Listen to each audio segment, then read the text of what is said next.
I want you to close your eyes for a second. Seriously, just for a quick moment. Imagine you are floating in the absolute void of space. It's 1990. Right, and you were about 4 billion miles away from Earth. Exactly. You're the Voyager 1 spacecraft. And you get this command to turn your camera around for one last look at home. You snap the photo, and what exactly do you see? You see a speck. I mean, it's a literal mote of dust suspended in a sunbeam. Yeah, the famous pale blue dot photo. And usually when people talk about that image, it's all about humility, right? It's about how small we are, how insignificant our daily struggles are against the backdrop of the cosmos. Which is a totally valid take. But today, we're going to look at that dot a little differently. We're doing a deep dive into the book Now or Never by Tim Flannery. And Flannery takes that famous image and he flips the script completely. He really does. Because he argues that the dot isn't just some dead rock floating in space. It is a single living physiological system. And the terrifying but kind of exhilarating part is that we aren't just passengers on the rock anymore. We have literally become the operating system. That's a pretty heavy concept to start with. But if anyone is going to deliver it, Flannery is the guy. I mean, he was named Australian of the Year back in 2007. He's a mammologist, a paleontologist. He's traveled to some of the wildest corners of the globe. Yeah, and he wrote this book back in 2009. But reading it now, honestly, it feels like he was writing it for next week. It is eerily prescient. It really is. And our mission for this deep dive is pretty specific. We aren't just going to sit here and list off climate disasters. We want to unpack Flannery's sort of owner's manual for the Earth. Because we need to understand how the machine actually works, the gears and the levers of the planet. Exactly. So we can understand why he thinks we are facing a species-level maturity test. A maturity test. I really like that framing, and it makes it less about, save the whales and more about just grow up. Grow up, yeah. And he sets the context immediately with a phrase that might sting a little bit. He calls humanity an infant species. Which, nobody likes being called a baby, but when you actually look at the timeline, he's totally right, isn't he? He is. The Earth is roughly 4.5 billion years old. Humans have been here for maybe the last 0.001% of that history.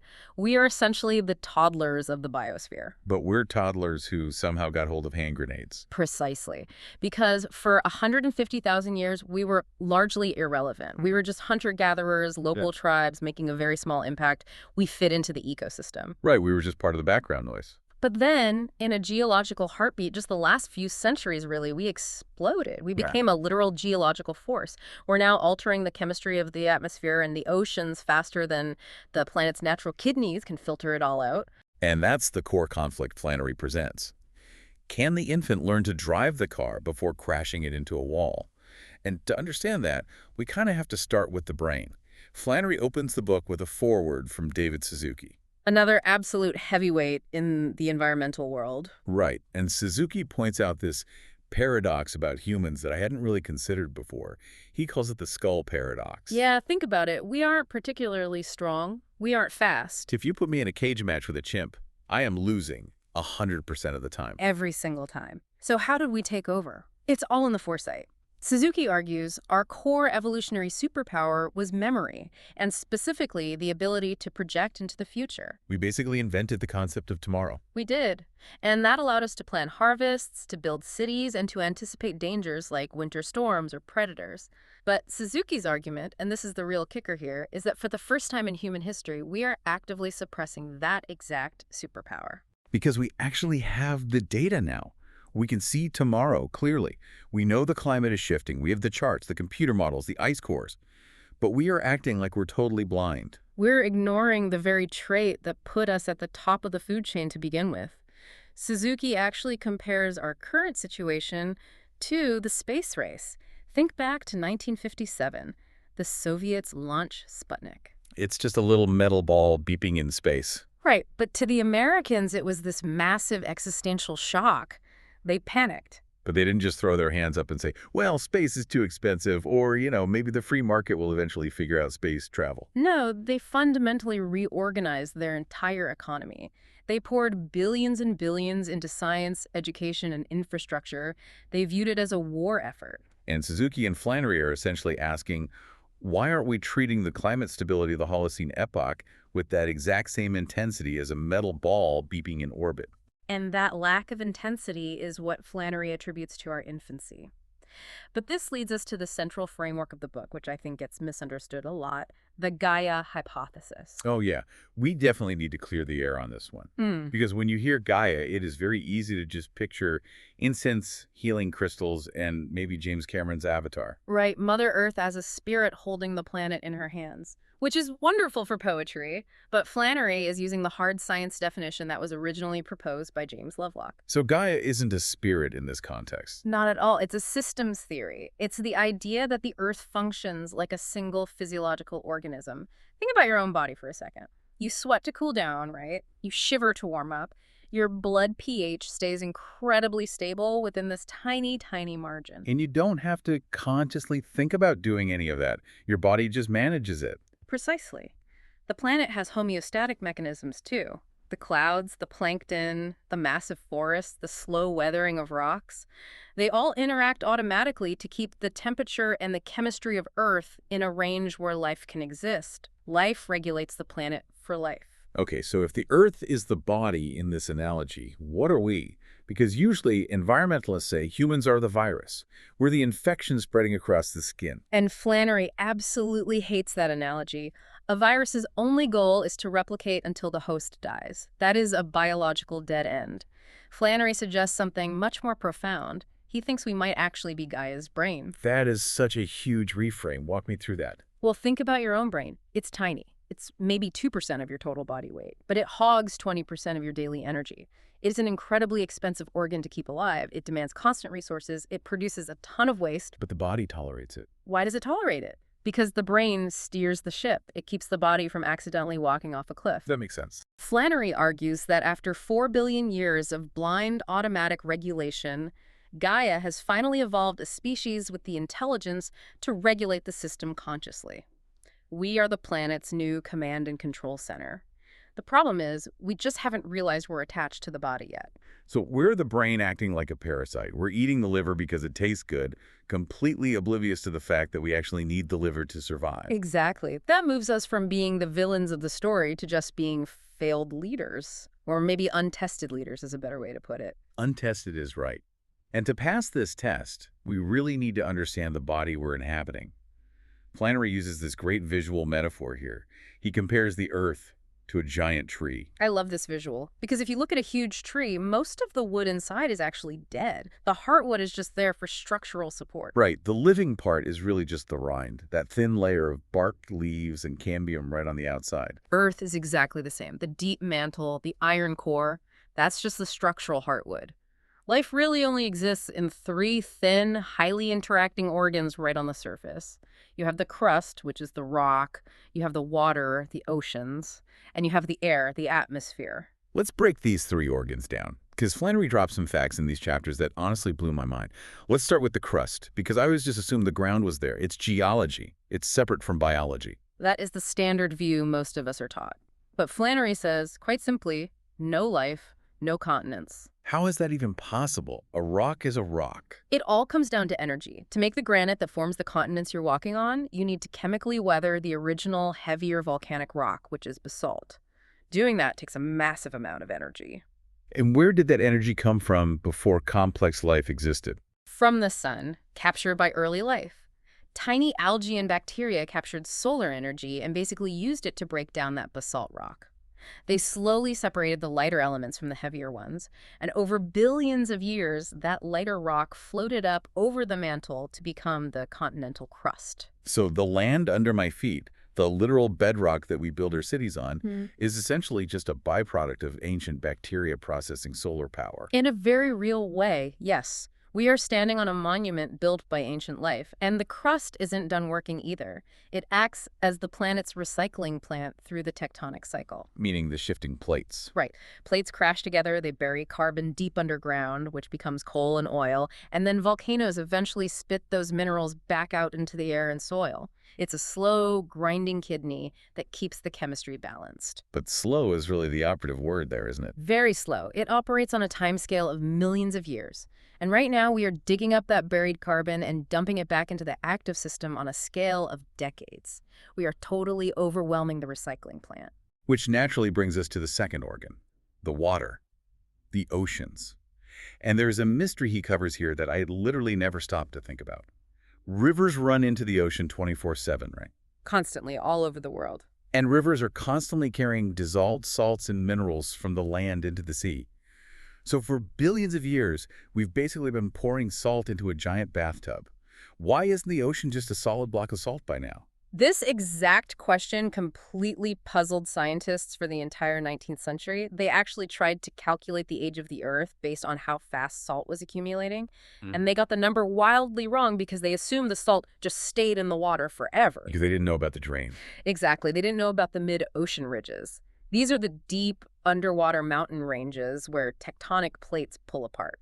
Down there, you have these massive hydrothermal vents, geysers shooting out superheated water. And Flannery explains that the entire volume of the world's oceans circulates through these hot rocks. Every single drop of the ocean passes through those vents every 10 to 100 million years. That is just staggering to think about, every drop. Every drop. And when that seawater hits the superheated rock, a massive chemical reaction occurs. Magnesium and sulfur are stripped right out of the water and other minerals are added in. It is literally a planetary dialysis machine.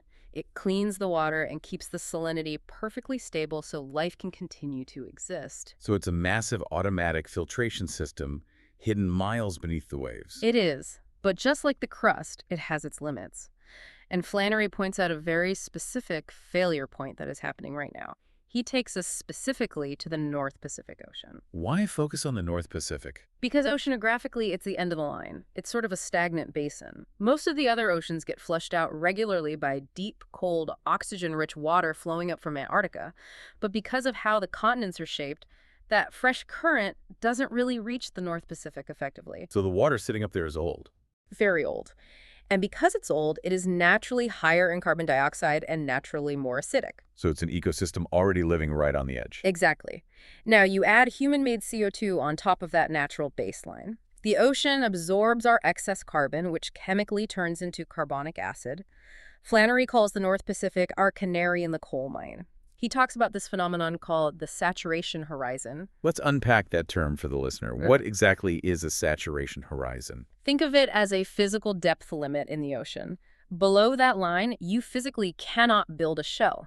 If you are a crab or a clam or a tiny plankton below that depth, the water is so acidic that your shell dissolves faster than your biology can secrete it. And normally that horizon line is very deep down. Usually it's deep in the abyss, but in the North Pacific right now, that line is actively rising. It is coming up toward the surface where all the life is. Because Flannery mentions researchers finding huge drifts of dissolving mussel shells and giant barnacles up there. Yeah, these are zones that are usually teeming with shelled life. But he warns that we are fast approaching a point where the surface water effectively becomes corrosive to biology. And if the bottom of the food chain dissolves the plankton, the krill, the shellfish, then the whales, the seals, the entire salmon run, it all crashes. It's not just about losing cheap oysters on the seafood menu. It's about the fundamental collapse of an entire massive biome. And as bad as that sounds, Flannery actually goes darker. He outlines a nightmare scenario that makes a few dissolving crabs look like a picnic. He asks the ultimate question: what happens if the ocean actually dies? This was the part of the book where I genuinely had to put it down and take a walk. He brings up the Permian-Triassic extinction event. Also known as the Great Dying, 250 million years ago, 95% of all species on Earth were wiped out. It is the closest life on our planet ever came to being completely extinguished. And it was an asteroid like the dinosaurs. It was rapid climate change. Yeah. Walk us through the mechanism of how you actually kill 95% of everything. It's a brutal chain reaction. Back then, massive volcanoes in what is now Siberia released unimaginable amounts of CO2 into the atmosphere. The planet warmed very rapidly. Now, here is where the physics of the ocean come into play. When the poles get warm, the temperature difference between the freezing poles and the hot equator shrinks. And that temperature contrast is the engine that drives ocean currents. Exactly. The winds, the deep ocean currents, they all depend on that contrast to move heat around. If there's no temperature difference, there's no wind, there are no currents. The ocean literally stops moving. It just becomes a giant stagnant pond. And when the water stops mixing, the deep ocean runs out of oxygen. It suffocates. And when the oxygen is gone, the monsters come out. The ancient anaerobic bacteria. Right. specifically purple sulfur bacteria and green sulfur bacteria. They evolved on an early Earth that didn't have oxygen. They don't need it. In fact, oxygen is toxic to them.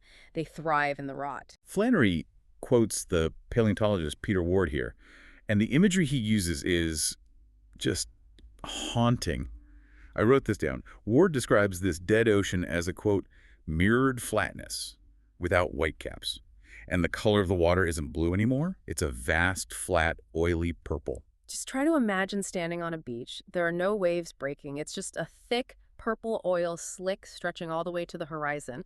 And the color is really the least of your problems because these bacteria release hydrogen sulfide gas as a waste product. Which is rotten egg gas. But on a planetary industrial scale, you'd have giant bubbles of highly toxic gas belching out of the purple sludge. It kills absolutely everything living on the coastlines. But the gas doesn't just stay on the surface. It rises into the air. It rises up, and it actually turns the sky a pale, sickly green color.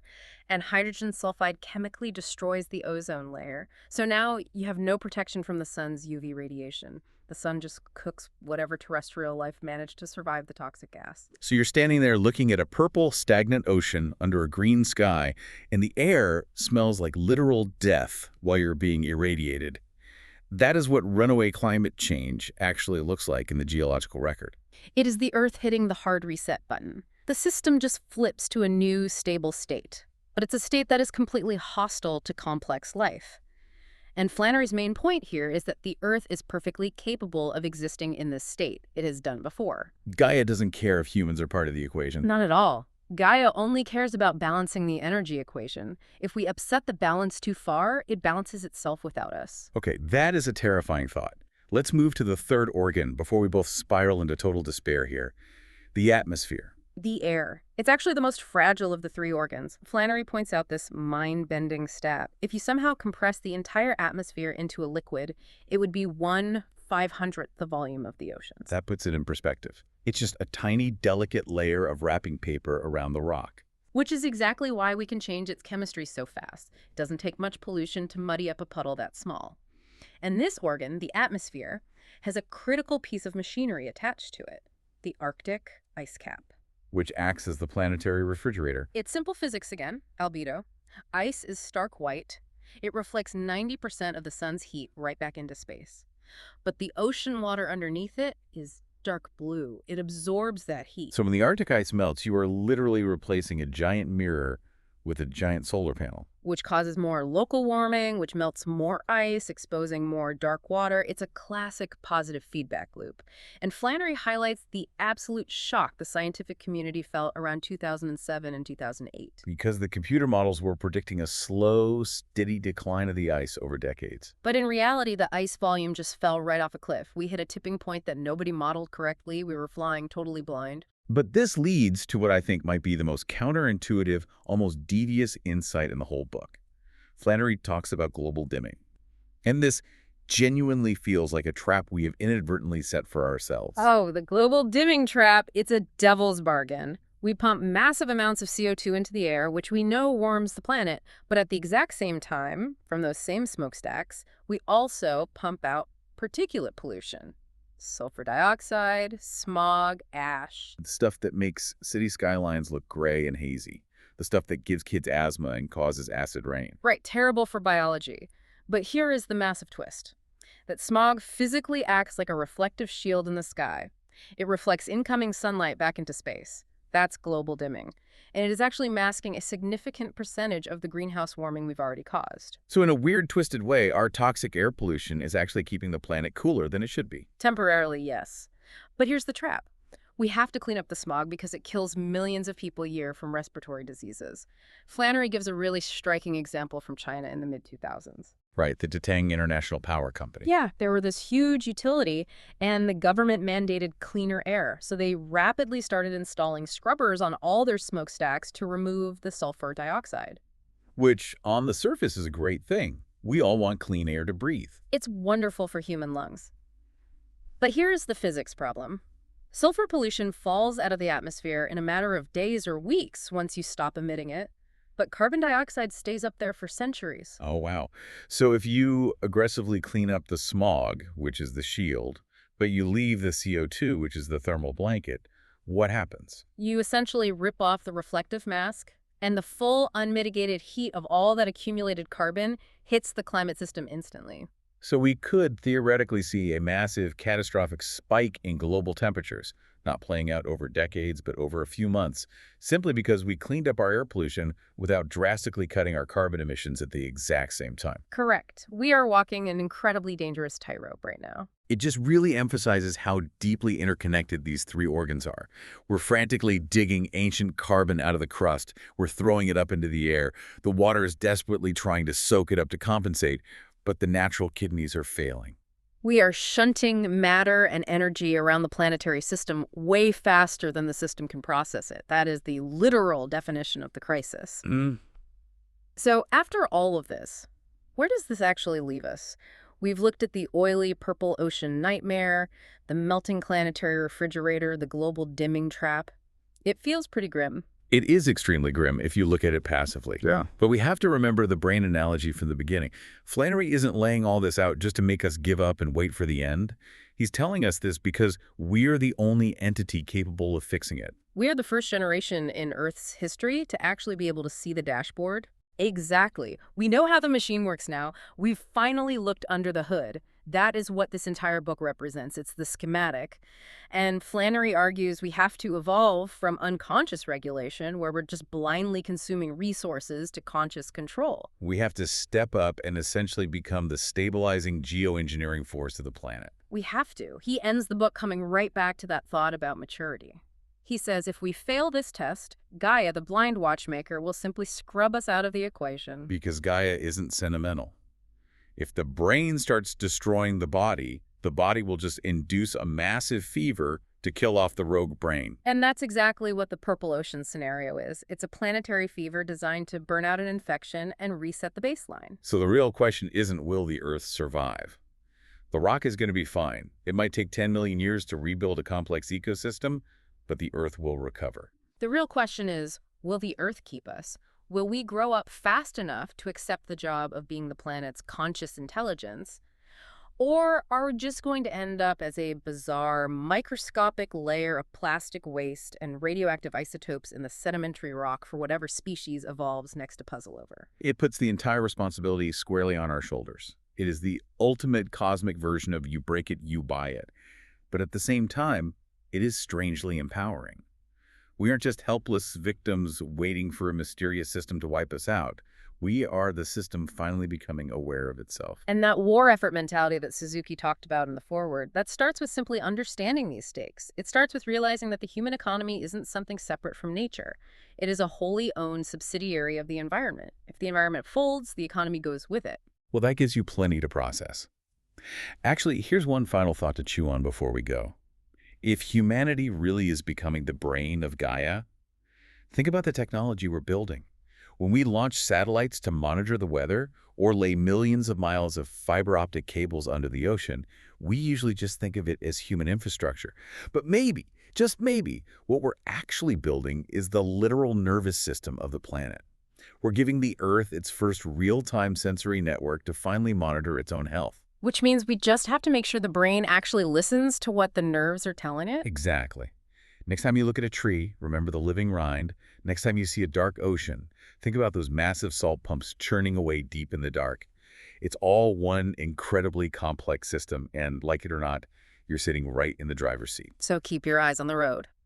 Thanks for listening to this deep dive into Now or Never. We'll catch you on the next one.